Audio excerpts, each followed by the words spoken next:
We love the story of the 20-something millionaire, the best-selling author who built an empire before their 30th birthday.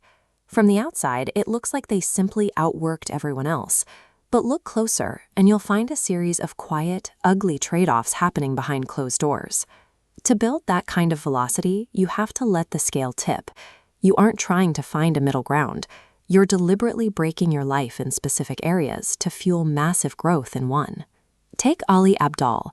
Throughout his 20s, he went from a broke medical student to a full-time doctor while simultaneously building a multi-million-dollar digital business.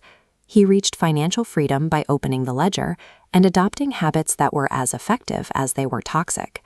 The first item on that ledger was time. If Ali had a spare minute, commuting, eating, or walking between hospital wards, he was either typing on his laptop or consuming business audiobooks at triple speed. The return on investment was immediate. Treating every waking second like a ruthless efficiency challenge allowed him to scale a massive creative business while surviving the demands of medical school. But a constant data fire hose carries a steep psychological tax. By repeatedly overriding his brain's natural need to rest, he trained his mind to the point where it forgot how to switch off.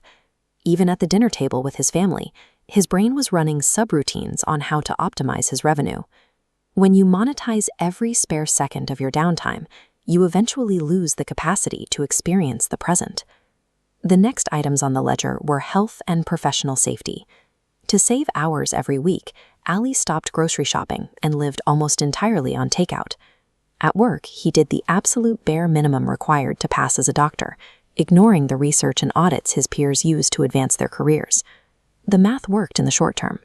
The hours he clawed back from the kitchen and the hospital were pumped straight into his own business. But the human body keeps its own records.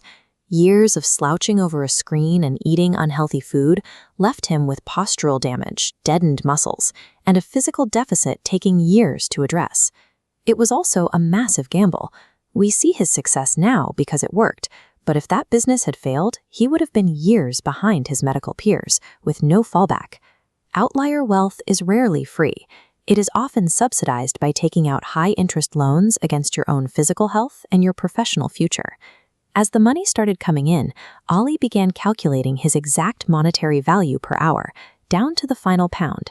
If your time is worth $100 an hour and a chore costs $25, doing it yourself is mathematically incorrect. But this calculation is hard to turn off.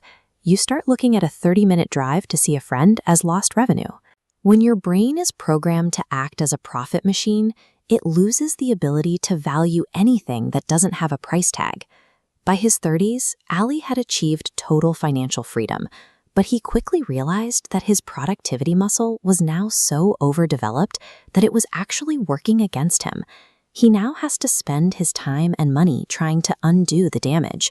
He relies on personal trainers to fix his posture and forces himself to engage in hobbies like drawing, not to be productive, but just to remember how to live without a goal.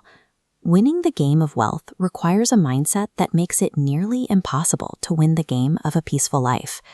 These habits are powerful tools for a specific phase of growth, but they are dangerous if you forget to stop using them. The longer you stay in that mode, the harder it is to remember how to exist outside of it. Dollars in a bank account provide freedom, but that freedom is hollow if you've lost the ability to feel peace, joy, or fulfillment. If you find this valuable, please make sure to follow and subscribe. Rise Race.